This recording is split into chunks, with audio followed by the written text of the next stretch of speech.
introduction, Venus, an adventure with Rocky Star.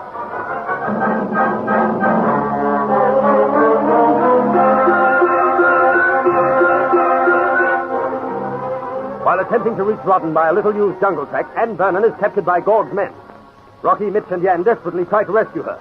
Held up by a machine gun, Rocky decides to cross a nearby swamp. Yan, however, begs him not to. No, Rocky, you must not. Why not? It's our only chance of saving Anne. Do it, I beg, please. Say, you sound sort of scared, Yan. That place is known as the Swamp of Death. Certainly smells. Yeah, and in this light it looks kind of creepy.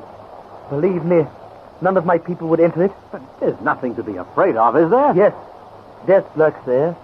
It is the home of huge crocodiles and the Negasaur. Yeah, they won't eat it.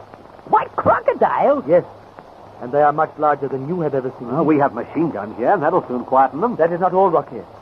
Our greatest danger is the Negasaur. Eh? What's that? A huge beast, some 40 to 50 feet in length. The Negasaur is similar to the Brontosaurus that has been extinct for thousands of years on your Earth. Oh, I see. Many have been seen in this swamp. Well, we're not afraid of any animals. They should say not that very much. Rocky, the Negasaur attacks human beings. Many of my people are killed each year by it. I beg of you not to go through that swamp. But, Yan, we've got to.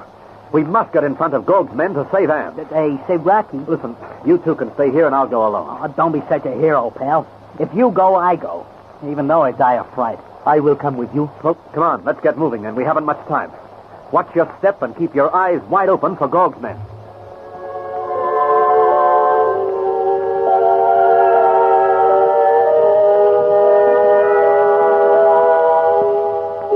You seem happy, Gorg. Address me as sire. As you wish. After all, I am king of Venus now. All opposition to my rule has been removed. There is still Vok Yan and his father to be considered. We shall soon deal with them, Yo. They can do little to harm me now. Today I am king of Venus. Within the near future I shall be king of the universe. King of the universe. Sounds good to my ears. You have not as yet told me why you are happy. Oh, yes. Our factories on the central continent are already beginning the mass production of my little robots. They are leaving the factories at the rate of 100 a day. Soon it will be 1,000, 2,000 a day. That is good news, sir. Before many months have passed, I shall have armies of robots. Armies ready and willing to do my bidding without fear or question.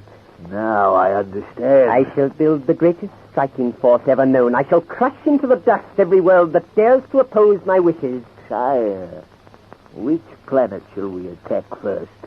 I have not decided. Perhaps Mars? Mars? They have nothing that we have not here on Venus. True. Why not the world known to us as Earth? Yes. Earth would be easier to defeat than others.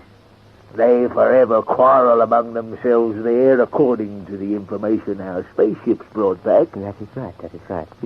Yeah, perhaps we will. Still, I will decide later. Speaking of that world, is there any news of the Earthlings? I gave you the last report, sire. Our men were following them through the rotten jungle. Why have they not captured the woman? No, it may not be easy, sire. They have had time and enough. They will radio us when they have captured her. Is there none among them who understand telepathy? No, sire. That is a pity. Now that I am king, I shall see that all children are taught the secrets of thought transference, as I shall also insist that they are taught to worship Nus, the sun god, the mother and father of us all. Too long has our world neglected our sun god. Too long have we refused him sacrifices. All that shall be changed before many days have passed. What is it, sire? Oh, nothing really. I was thinking of the Earthling woman. I look forward to being with her.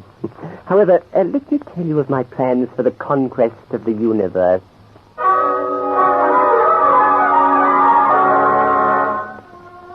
Even as Gorg speaks, Anne Vernon is being forced quietly along the rough jungle track by his men. She tries desperately to delay their progress so that Rocky and the others can overtake them. She stumbles and falls over rocks, but her guard quickly drags her to her feet. Oh, leave me alone. Rats up! Stop the pushing. Where's Rocky? Why don't they come? Emok! Namau! Take your hands off me. Take them off. Oh! Emok! Rocky! Out of his hand, the guard hits Anne across the mouth. Half crying, half screaming, she fights against her captors, but they drag her on. Meanwhile, no more than a mile away, Rocky, Mitch, and Jan plow their way through the squelching, slimy mud of the swamp. Oh, boy, this joint stinks. It's pretty foul, all right. And it's hard work, too. You know, every time I take a step, I wonder whether I'll ever hit bottom. How much further, Jan? Another mile at least till we are clear of this. Oh, that's a pleasant little thought. Well, it hasn't been quite as bad as I expected. No, but it couldn't be much worse, fella. It is frightening here, Mitch. You can say that again. Listen, where are all the animals you said lived here, Jan? Oh, why did you have to mention them? Now, cut out the fooling. Mitch, you're not scared? Of course I'm not scared. Pray that Terrified. we do not meet with the Negasaur, Rocky. We would be doomed should we disturb one. What sort of animals are they? Their bodies weigh many tons. It's her. Rocky, they seem to be beating her up. The filthy swine. If they harm her, they will live to regret it. So will Gog, Anne. He's responsible for this, and he'll pay, too. You bet he will. I'll pull his nose till it stretches a yard long. I'll teach him to hurt, Ann. Unless we cut the talking and move, we won't get close enough to do anything. Yeah, darn tootin'. Well, let's go. Only it wasn't such slow work in this mud. Hey, it's better just here, Rocky. I'm on a solid patch. Come on over. Mitch! Hey, this thing's moving. Jump out of the way. It's a crocodile. Tickle my tonsil. Watch out for its tail, Mitch. Oh, Mitch, why did you have to shoot? It was coming straight for me with its mouth open, that's why. And it wasn't trying to kiss me, neither. Don't you realize what you've done? Sure, I killed that croc. And you've told Gog's men where we are. Eh? Oh, yeah, I guess so. I'm sorry. I didn't think. Oh, well, forget it, Mitch. I was in a spot. It was either him or me. Well, I'm glad it was him, and I'm not sitting in his tummy giving him the hiccups. Well, I'm glad too, Mitch. Well, come on, let's push on. And the faster the better, or Gog's men will make a clean getaway.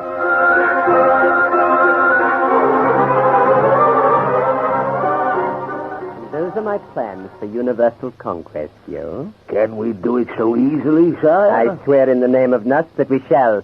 We shall rule every planet known to us. It will take many of our years. Not as many as you imagine. Who will be able to resist our robot armies with their hydrogen bombs and cosmic ray guns? We cannot fail, especially with Nuss on our side. But will the father and mother of us all assist us? We have angered him greatly, sire. Because of our neglect of him. And who is to blame for that? Vokta and his cursed son. They turned our people away from our sun god Nuss. They stopped our sacrificial offerings. And for years our crops have failed. And they will fail again and again until we turn back to him. Yo, from henceforth our people will bow before him when his warm rays pierce the atmosphere of our world. So be it, sire. I promise you, Yo, that we shall return to the ways of our ancestors, to the ways that we Venusians knew before Vokta became president. Have you decided his fate? Death is all that remains for him and his son, Jan. And the earthlings who came with him to our world? They shall accompany him on his last journey. Sire, their spaceship has many interesting features. Especially the metal they used in the ship's hull. We must reproduce that here, Yo. It is a wonderful metal, much better than any that we have developed. Then I suggest we postpone their death until we learn the secret of its manufacture. I intend to, Yo. Oh, the woman. The woman shall not die at once. I am sure she will tell me all I wish to know. Oh, someone is always in need of their king's advice. Shall I answer the call? You may. Say. Imok Artikelep Tartno. Say Tartno. Well? Our men report they have the Earthling woman. Good. I told them to bring her to you at once. They only await an air car to leave for your palace here, sire. Excellent. Yo. Yes, sire? I have this moment thought of a sacrifice that we shall offer to Nuss, the father and mother of us all. After I have spoken with this woman, we shall offer her to our god, her and the other earthlings. That should greatly please Nuss. Yes, greatly please him.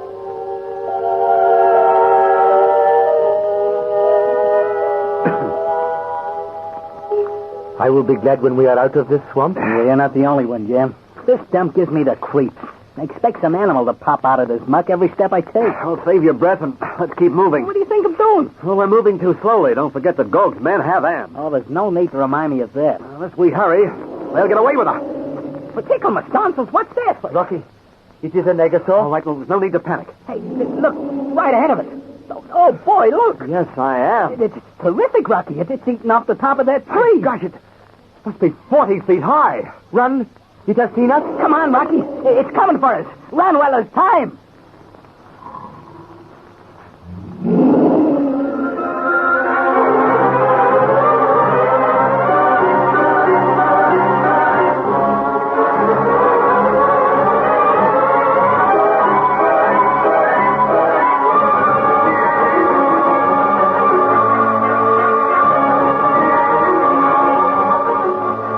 As Mitch yells his warning, the immense lumbering beast turns slowly toward our friends.